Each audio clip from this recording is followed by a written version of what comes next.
Innal hamdalillah. Sesungguhnya segala puji milik Allah Subhanahu wa taala. Nahmaduhu wa nasta'inuhu wa nastaghfiruh. Kami memujinya, memohon pertolongan hanya kepadanya dan memohon ampun juga hanya kepadanya. Wa na'udzu billahi min syururi anfusina wa min sayyiati a'malina.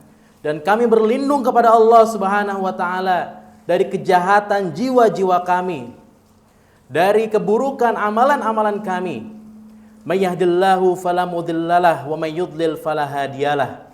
Barang siapa yang diberikan petunjuk oleh Allah Subhanahu wa taala, tidak akan ada yang mampu bisa menyesatkannya. Dan barang siapa yang disesatkan oleh Allah Subhanahu wa taala, tidak akan ada yang mampu memberikan petunjuk kepadanya. Asyhadu an la ilaha illallah wahdahu la syarikalah. Aku bersaksi tiada Tuhan yang berhak disembah selain Allah Subhanahu wa taala, tidak ada satupun sekutu baginya. Wa asyhadu anna Muhammadan abduhu wa rasuluhu la nabiyya ba'dah. Dan aku bersaksi bahwasanya Nabi Muhammad sallallahu alaihi wasallam adalah hamba dan utusannya, tidak ada nabi ataupun rasul setelahnya. Fa ya ibadallah, wahai hamba-hamba Allah, usikum wa nafsi bittaqwallah. Khatib menasehati diri kalian dan juga diri pribadi khatib, hendaknya kita bertakwa kepada Allah Subhanahu wa taala, wa ta'atihi la'allakum turhamun. Dan hendaknya kita taat hanya kepada Allah Subhanahu wa taala agar kita semua mendapatkan rahmat. Qala Allah Ta'ala fi kitabihil karim. Allah Subhanahu wa taala berfirman dalam kitabnya yang mulia, a'udzubillahi minasyaitonir rajim. Aku berlindung pada Allah dari segala godaan setan yang terkutuk. Ya ayyuhalladzina amanuttaqullaha haqqa tuqatih. Wahai orang-orang yang beriman, bertakwalah kepada Allah, tunduk dan patuhlah hanya kepada Allah Subhanahu wa taala dengan sebenar-benarnya. Wala tamutunna illa wa antum muslimun. Dan janganlah kalian mati kecuali dalam keadaan berserah diri atau kecuali dalam keadaan muslim. Wa qala aidan, Allah berfirman dalam ayat yang lain, ya ayuhan nas, wahai sekalian manusia, ittaqu rabbakumul ladzi khalaqakum min nafsin wahidah wa khalaqa minha zawjaha wa batha minhuma rijalan katsiran wa nisaa. Bertakwalah kepada Allah Subhanahu wa taala yang telah menciptakan kalian dari jiwa yang satu, yaitu Nabi Adam alaihissalam, dan juga menciptakan pasangan-pasangan bagi kalian dari diri yang satu, yaitu Hawa, istri dari Nabi Adam alaihissalam, yang mana dari keduanya Allah Subhanahu wa taala menjadikan banyak keturunan, baik laki-laki maupun perempuan. Wattaqullah, sekali lagi bertakwalah hanya kepada Allah Subhanahu wa taala, alladzi tasaaluna bihi wal arham. Dan hendaknya kita selalu menyambung tali silaturahim antara sesama manusia. Innallaha kana 'alaikum raqiba. Sesungguhnya Allah Subhanahu wa taala selalu mengawasi apa yang kita perbuat. Ya ayyuhalladzina amanuttaqullah, sekali lagi bertakwalah hanya kepada Allah Subhanahu wa taala, tunduk dan patuh hanya kepada Allah Subhanahu wa taala. Wa qulu qaulan sadida, dan berkatalah dengan perkataan-perkataan yang jujur, perkataan yang benar. Yuslih lakum a'malakum wa yaghfir lakum dzunubakum. Dengan begitu Allah Subhanahu wa taala akan memperbaiki amalan-amalan kalian, akan mengampuni kesalahan-kesalahan kalian. Wa may yuti'illaha wa rasulahu faqad faza fawzan azima. Dan barang siapa yang senantiasa taat kepada Allah dan Rasulnya, sungguh yang demikian itu adalah kemenangan yang besar. Fa inna asdaqal hadithi kitabullah. Kita sama-sama tahu bahwasanya tuntunan bagi umat Islam adalah kitabullah, yaitu Al-Quran.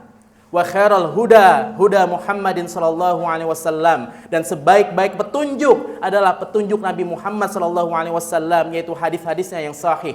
Wa syarrul umuri muhdatsatuha. Dan seburuk-buruk perkara adalah perkara yang tidak ada tuntunannya dalam beragama, dalam beribadah. Wa kulla muhdatsatin bid'ah. Dan setiap perkara yang tidak ada tuntunannya, amal soleh, ibadah yang tidak ada tuntunannya, itu adalah perkara yang baru dalam agama. wa kullu bid'atin dhalalah, dan setiap perkara yang baru dalam agama adalah kesesatan, wa kullu dhalalatin finnar, dan setiap kesesatan tempatnya ada di dalam neraka. Jamaah sidang Jumat yang dirahmati Allah Subhanahu wa taala. Dalam sebuah riwayat, Nabi sallallahu alaihi wasallam menyatakan bahwa seluruh hamba-hamba Allah masuk ke dalam surga adalah karena rahmat dari Allah Subhanahu wa taala. Bukan karena amal solehnya, bukan karena kebaikan-kebaikan yang kita lakukan. Maknanya adalah bahwasanya setiap kebaikan, amal soleh yang kita lakukan tidaklah cukup untuk menebus surga yang Allah Subhanahu wa taala janjikan. Amal soleh yang sedikit kita lakukan tidaklah cukup untuk menebus kenikmatan-kenikmatan yang sangat luar biasa Allah janjikan kepada kita berupa surga yang mengalir sungai-sungai di bawahnya. Namun, meskipun Rasulullah SAW menyatakan bahwa kita masuk surga karena rahmat dari Allah Subhanahu wa taala, bukan karena amal soleh kita, bukan berarti kemudian kita berpikir memiliki pemahaman berarti saya tidak perlu beramal, berarti saya tidak perlu menegakkan amal soleh, tidak perlu beribadah, toh juga kita masuk surga karena rahmat dari Allah. Ini adalah pemikiran yang salah, pemahaman yang keliru. Perlu dipahami betul bahwasanya kita masuk surga karena rahmat dari Allah Subhanahu wa taala. Akan tetapi perlu digarisbawahi, rahmat dari Allah Subhanahu wa taala bisa turun karena kita melakukan sesuatu yang dicintai oleh Allah Subhanahu wa taala berupa ibadah dan amal soleh. Allah Subhanahu wa taala berfirman, "A'udzubillahi minasyaitonirrajim. Udkhulul jannata bima kuntum ta'malun." Ketika Allah Subhanahu wa taala berfirman kepada penghuni surga, "Wahai para penghuni surga, masuklah kalian semua ke dalam surga disebabkan apa yang sudah kalian kerjakan, apa yang sudah kalian amalkan." Di ayat yang lain Allah Ta'ala juga berfirman, Inna rahmatallahi qaribum minal muhsinin. Sesungguhnya rahmat Allah Subhanahu wa taala itu dekat bagi orang-orang yang senantiasa berbuat baik, bagi orang-orang yang senantiasa beramal saleh. Ini menunjukkan jemaah sekalian bahwasanya amal saleh itu yang mendorong Allah Subhanahu wa taala menurunkan rahmatnya kepada kita. Sehingga pemahaman yang benar adalah benar bahwasanya kita masuk surga karena Allah, karena rahmat dari Allah Subhanahu wa taala. Akan tetapi rahmat Allah bisa turun lantaran kita senantiasa melakukan perkara-perkara yang dicintai oleh Allah Subhanahu wa taala, yaitu berupa amal soleh dan ibadah yang dicintai oleh Allah Subhanahu wa taala.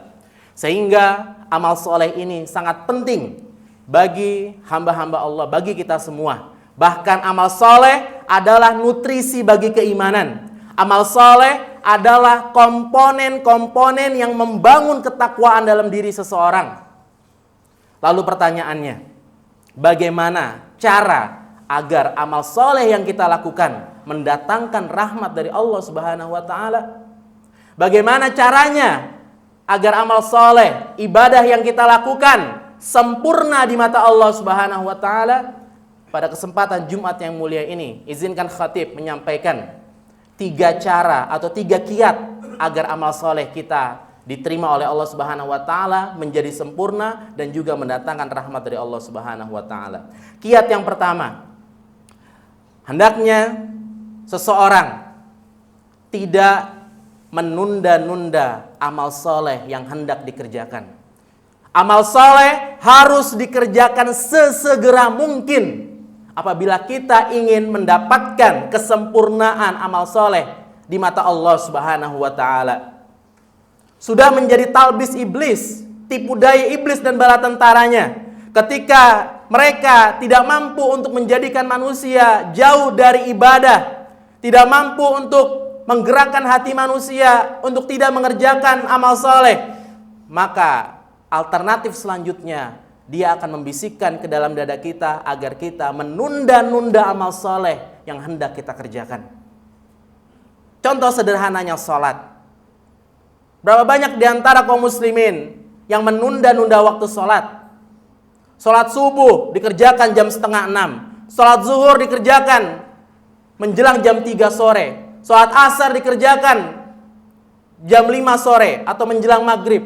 Sholat maghrib dikerjakan menjelang jam 7 malam atau menjelang isya. Dan sholat isya dikerjakan mungkin menjelang mau tidur. Ini adalah talbis iblis, tipu daya iblis untuk kita menunda-nunda kebaikan, menunda-nunda amal soleh. Padahal kata Allah Subhanahu wa taala berkaitan dengan sholat ini dalam ayatnya yang mulia, fawailul lil musallin, celakalah orang-orang yang sholat, alladzina hum an salatihim sahun, yaitu orang-orang yang senantiasa lalai dalam sholatnya. Yang dimaksud lalai adalah menunda-nunda waktunya, yang seharusnya dia bisa mengerjakan di awal waktu secara berjamaah, namun kemudian ia menunda-nundanya. Dan ini yang membuat amal soleh kita menjadi tidak sempurna, dan mungkin saja tidak mendatangkan rahmat dari Allah Subhanahu wa taala. Untuk itu, untuk semua amal soleh, termasuk di dalamnya sholat, jangan pernah menunda. Lakukan sekarang juga. Sebagaimana ini dikatakan seorang ulama yang bernama Hasan Al-Basri rahimahullah. Beliau mengatakan, jauhilah oleh kalian semua menunda-nunda kebaikan, menunda-nunda amal soleh. Sesungguhnya kita hidup hari ini, bukan hari esok. Kita hidup saat ini, kerjakan yang bisa kerjakan saat ini. Jangan nunggu nanti. Karena demi Allah, 1 detik yang akan datang itu adalah rahasia dari Allah Subhanahu wa taala, dan kita tidak pernah tahu apakah umur kita akan sampai pada penundaan yang kita inginkan. Boleh jadi kita menunda waktu sholat, misalnya sholat asar, azan jam setengah 3, jam 3 atau setengah 4, menunda. Dia berniat sholat jam 5, ternyata belum sampai jam 5 dia meninggal dunia. Sungguh terpuruk dan terjatuh apabila kita dalam kondisi seperti ini. Untuk itu mari kita terus beramal dan jangan menunda-nunda amal agar amal soleh kita menjadi sempurna di mata Allah Subhanahu wa taala. Kemudian yang kedua, kiat yang kedua agar amal soleh kita sempurna di mata Allah Subhanahu wa taala dan mendatangkan rahmat darinya adalah hendaknya kita menyembunyikan amal soleh yang kita lakukan. Tidak perlu orang tahu atas kebaikan-kebaikan yang kita lakukan. Kita beribadah untuk Allah, bukan untuk manusia. Bukan untuk dipuji, bukan. Kita ibadah lillahi ta'ala karena Allah Subhanahu wa ta'ala. Maka tidak pantas bagi seseorang untuk berlaku riya, ingin dilihat orang, berlaku sum'ah, ingin didengar orang. Tidak pantas jamaah sekalian. Dan ketika seseorang melakukan ibadah kemudian bukan karena Allah Subhanahu wa taala, mengumbar amal solehnya, apalagi sekarang zamannya sosial media, berapa banyak orang yang tertipu mengupload sholatnya, mengupload ibadah umrohnya, ibadah hajinya, yang kemudian muncul rasa ria dalam hatinya. Na'udzubillah. Semua yang dilakukan bisa sia-sia di mata Allah Subhanahu wa taala. Tidak bernilai di mata Allah Subhanahu wa taala. Dahulu para salafus soleh, mereka sangat berhati-hati dalam masalah ini. Mereka menyembunyikan amal ibadahnya agar tidak nampak, agar tidak terlihat. Seperti misalnya Abu Bakar As-Siddiq. Abu Bakar As-Siddiq setiap waktu zuhur, setiap waktu ba'da zuhur, dia tidak pernah langsung pulang ke rumahnya. Suatu ketika Umar bin Khattab ada hajat kepada Abu Bakar menuju ke rumahnya. Ternyata Umar mendapati hanya ada istri daripada Abu Bakar. Istrinya mengatakan, "Wahai Umar, sesungguhnya suamiku Abu Bakar di waktu saat ini, di jam-jam segini tidak pernah ada di rumah." Kemudian Umar mengatakan, "Demi Allah, saya selalu melihat Abu Bakar keluar dari masjid, pulang menuju rumah." Tapi istrinya mengatakan, "Tidak, Abu Bakar tidak pernah pulang ke rumah." Umar cerdas. Pasti ada sesuatu yang disembunyikan oleh Abu Bakar. Begitu masuk waktu asar, Umar tidak bertanya. Maghrib tidak bertanya, Isya tidak bertanya. Keesokan harinya subuh juga Umar tidak bertanya. Begitu masuk waktu zuhur esok harinya, Ketika Abu Bakar keluar dari masjid, Umar mengikuti, memata-matai.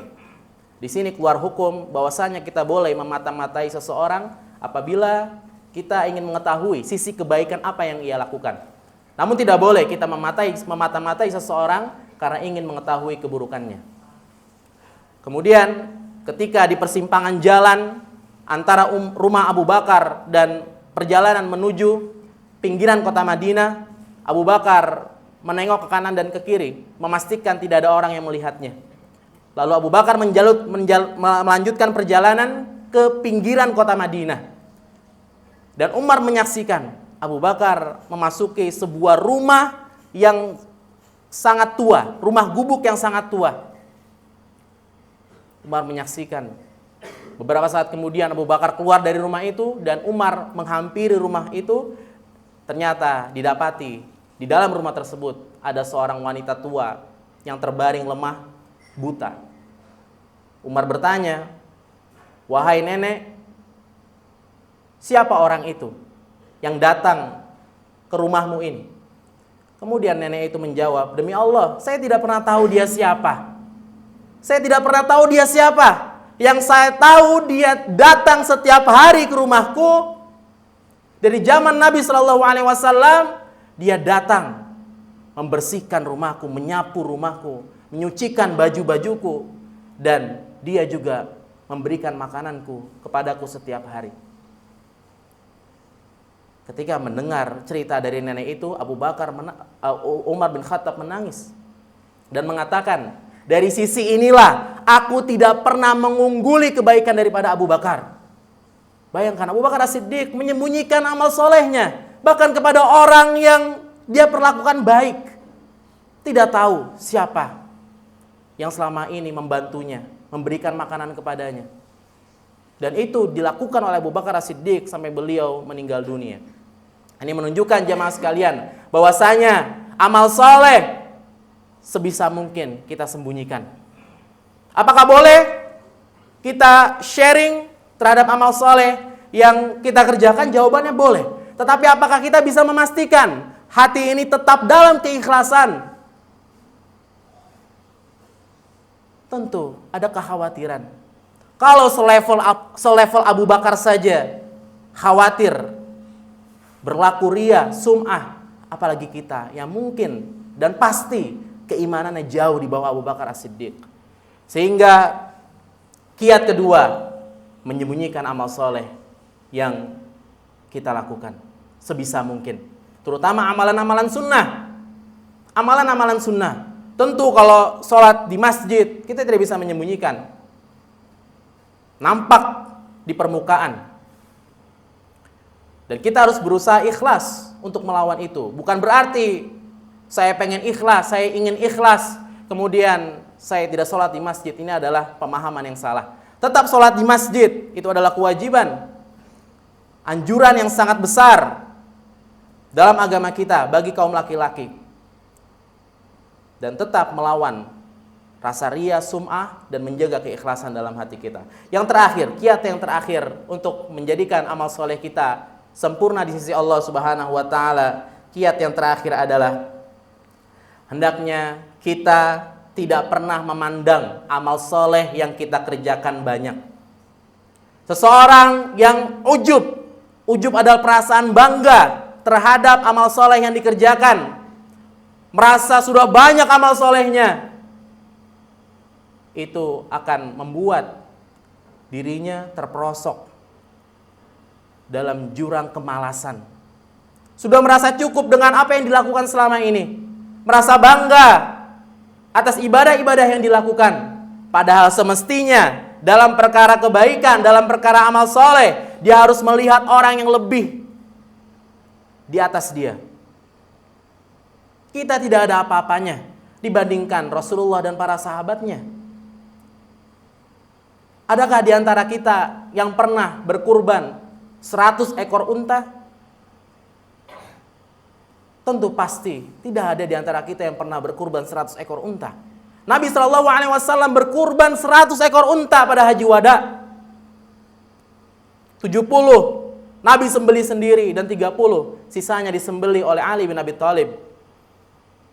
Tidak ada apa-apanya amal soleh kita dibandingkan Rasulullah dan para sahabatnya, para salafus soleh. Bagaimana Nabi SAW kakinya sampai bengkak-bengkak karena sering sholat malam. Sampai-sampai Aisyah mengatakan, "Ya Rasulullah, kenapa engkau sampai segininya beribadah kepada Allah Subhanahu wa taala, padahal engkau adalah orang yang sudah dijamin masuk surga. Orang yang dosa-dosanya di masa lalu diampuni dan dosa-dosanya yang akan datang pasti diampuni oleh Allah Subhanahu wa taala. Kenapa engkau sampai seperti ini ya Rasulullah?" Rasulullah menjawab, "Wahai Aisyah, tidak bolehkah aku bersyukur atas nikmat-nikmat yang Allah berikan? Ini adalah wujud kesyukuranku atas segala karunia yang Allah Subhanahu wa taala berikan." Itu jawaban dari Rasulullah SAW. Kita tidak ada apa-apanya jamaah sekalian dibandingkan amal saleh orang-orang terdahulu, para ulama terdahulu. Tidak ada apa-apanya, demi Allah tidak ada apa-apanya. Maka tidak pantas kita berbangga diri atas kebaikan-kebaikan, atas amal soleh yang kita kerjakan. Harusnya kita introspeksi diri dan selalu ada progres, selalu ada perkembangan dari setiap kebaikan yang kita lakukan. Misalnya, mungkin sekarang kita hanya melaksanakan sholat 5 waktu. Harus ada progres untuk tahap selanjutnya. Kembangkan dengan sholat-sholat sunnah. Mungkin kita selama ini hanya menjalankan yang wajib, tambah dengan amalan-amalan sunnah. Begitu seterusnya, harus ada perkembangan dari amal soleh yang kita lakukan. Dan jangan pernah merasa puas. Jangan pernah merasa puas terhadap kebaikan-kebaikan yang kita lakukan. Jangan pernah merasa cukup. Dengan begitu insyaallah ta'ala, dengan 3 metode ini, dengan 3 cara ini. Yang pertama adalah tidak menunda-nunda kebaikan. Sesegera mungkin kerjakan kebaikan yang bisa kita lakukan. Yang kedua, menyembunyikan setiap amal soleh yang kita lakukan. Tidak perlu orang tahu. Tidak perlu orang tahu, demi Allah tidak perlu orang tahu terhadap kebaikan-kebaikan yang kita lakukan. Karena kita ibadah karena Allah, bukan karena manusia. Tidak perlu orang tahu, tidak perlu cerita. Tidak perlu cerita. Dan yang terakhir, kiat yang terakhir tadi adalah jangan pernah merasa cukup terhadap amal soleh yang kita lakukan. Inilah 3 kiat, 3 cara yang mudah-mudahan bisa kita terapkan dalam setiap amal soleh yang kita kerjakan. Dengan begitu insyaallah ta'ala kita akan meraih apa yang Allah janjikan berupa surga yang mengalir sungai-sungai di bawahnya. Barakallahu li wa lakum fil Qur'anil Karim wa nafa'ani wa iyyakum bima fihi minal ayati wa dzikril hakim. Wa taqabbal minni wa minkum tilawatahu innahu huwal ghafurur rahim.